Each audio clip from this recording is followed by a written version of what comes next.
You're watching News Channel 11 in your corner this morning. It's a sunny Saturday here in the Tri-Cities. Today is September 24th. Thank you for waking up and choosing News Channel 11 and ABC Tri-Cities this morning.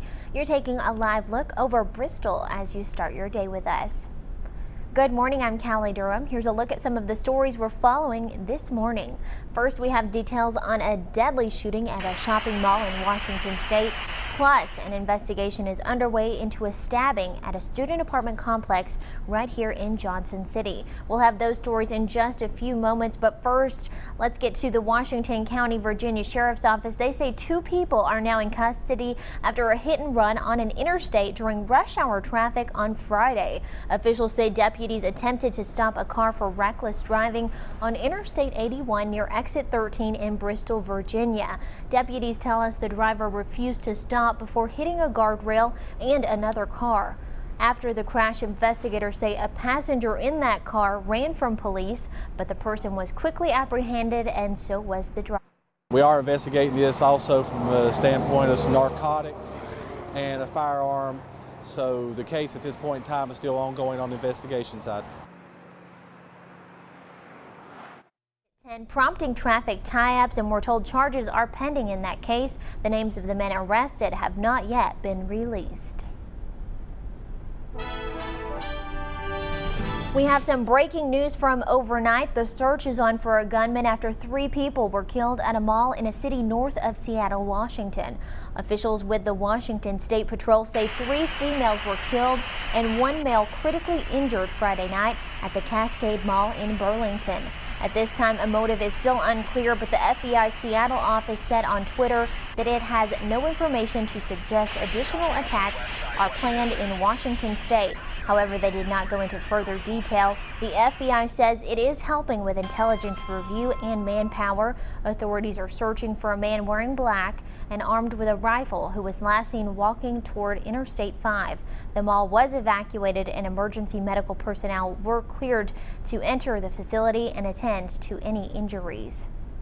The Tennessee Bureau of Investigation says a fatal shooting at an Athens, Tennessee plant happened while an employee was meeting with his supervisors. A TBI spokeswoman said the investigation indicates 45-year-old Ricky Swafford became upset while talking with 2 of his supervisors Thursday at Thomas & Betts Corporation plant. Swafford left the building before returning a short time later with a gun and fatally shot 44-year-old James Zotter and 68-year-old Sandra Cooley. TBI said on Friday that Swafford was later found dead in a bathroom from what appeared to be a self-inflicted gunshot wound. 1 man is in jail following a Friday morning stabbing at a Johnson City apartment complex. Police were called to Monarch Apartments on University Parkway just before 5 a.m. Investigators say the stabbing happened after a fight broke out in the parking lot. Police arrested 21-year-old Samuel Cothran, who you see on your screen. He's charged with aggravated assault. He's being held on a $50,000 bond and is scheduled to appear in court on Monday. A jury has found a man guilty of murder in the death of a Greene County man killed more than 2 years ago. A jury brought in from Hamblin County returned that guilty verdict against Mario Keene on first-degree murder and other charges. He is one of 2 suspects charged in the 2014 murder of Donald Gunner. Investigators say Gunner was killed in his Old Mountain Road home in Greene County. Keene will learn his punishment on October 21st. And we now know the results of an investigation into Ooltewah High School's basketball team. The investigation began after a freshman Ooltewah High School basketball player was attacked by 3 teammates. The results have revealed, quote, widespread systematic problems going unaddressed at every level in Hamilton County's public schools. The county's district attorney's office released the results of that joint investigation with the Hamilton County Sheriff's Office regarding allegations of hazing and bullying on Ooltewah High School's basketball team. Gatlinburg police say 3 Ooltewah players assaulted a freshman teammate with a pool cue at a holiday basketball tournament. All were tried in juvenile court last month. 1 was convicted of aggravated rape and all 3 were found guilty of aggravated assault. The report release says permissive coaches and an apathetic administration allowed a culture for bullying. The Sullivan East High School community is mourning the loss of one of their own, freshman Thomas Trent. His father, Jeremy Trent, says Thomas took his own life earlier this week. He adds that his son had a lot going on in his life and bullying was a part of it. Students wore blue, Thomas's favorite color, at Friday's football game against Seymour. Jeremy says Thomas loved hunting and fishing, and his friends say he would always tell them, smile more, and say that if he were here, he would not want to see anyone crying. Students joined hands and released 14 balloons to represent his 14 years on Earth. The balloons also had inspirational note cards attached to them. Thomas's dad, Jeremy, says he doesn't fault Sullivan East at all and says that he has nothing but love for his community. I think the most important thing is to talk to your children.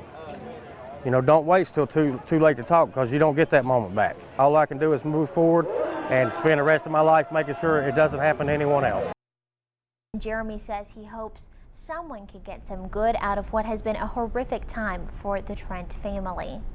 Jeremy says the community is welcome to attend Thomas's memorial service that will take place this Monday at Highlands Fellowship in Bristol, Virginia from 4 to 6 p.m.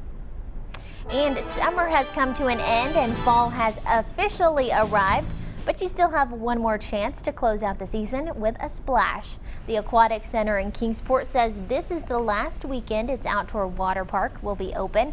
The season officially ends on Sunday. The outdoor water park is open from 10:30 a.m. until 6 p.m.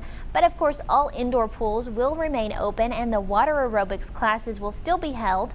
The indoor Olympic pool and 3 heated pools are open year-round and of course open to everyone. The hours are Monday through Friday, 5:30 a.m. to 9 p.m., Saturday from 8 to 6 p.m., and Sunday from noon until 6.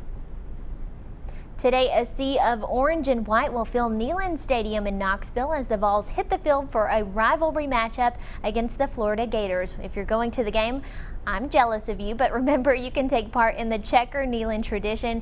To find out what color your section is supposed to wear, whether it's orange or white, you can go to checkerneyland.com. We've also posted a direct link on our website, WJHL.com.